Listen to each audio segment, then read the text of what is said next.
नमस्कार सांग माने ओडिया बो मिनी ब्लॉग को स्वागत जनाऊँगी। आशा करुँची आपण मैंने भलर थे मु भी भलर अच्छी।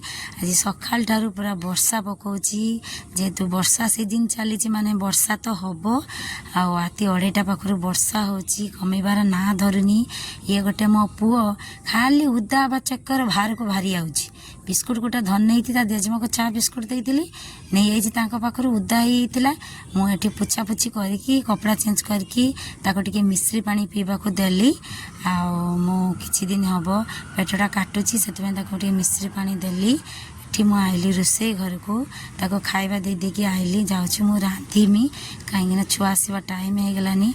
एठी पुटल तरकारी करमी आज पुटल आलू भाजुची सेकटा भात बसैची तरकारी पाई टमाटो पेस्ट अदा रसुण पेस्ट एठी काजू पेस्ट करके रखीची अन्य मसला भी दिया जीवो।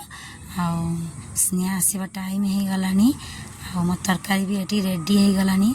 देख तरकारीटा देखा बहुत सुंदर टेस्ट कले जना पड़ो केमिति हेची। एकड़ आंबुल खटे भी रेडी हो गलानी दी भणी पे आंबुल खटे करची।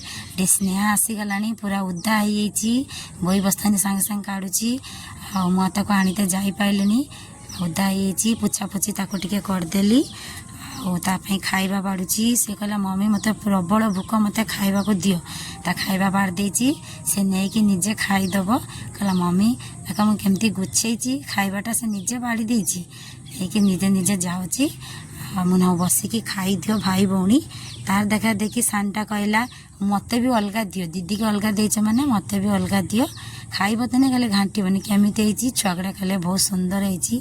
ये भी डिया मारी कहूँ बढ़िया है तरकारी खाई ना कहूँ बढ़िया है किसी बुझी पारुनी कि ताको मते धरिकी खैत हम।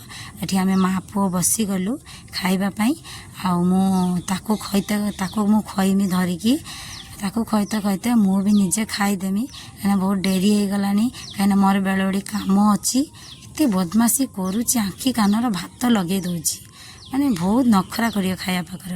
एठी आइली बाड़ी की विष दवापाई मुझे को कही बैगण गचर प्रबल मात्रा रे पोक लगी बाड़ी में मु विष दवापाई आसिली।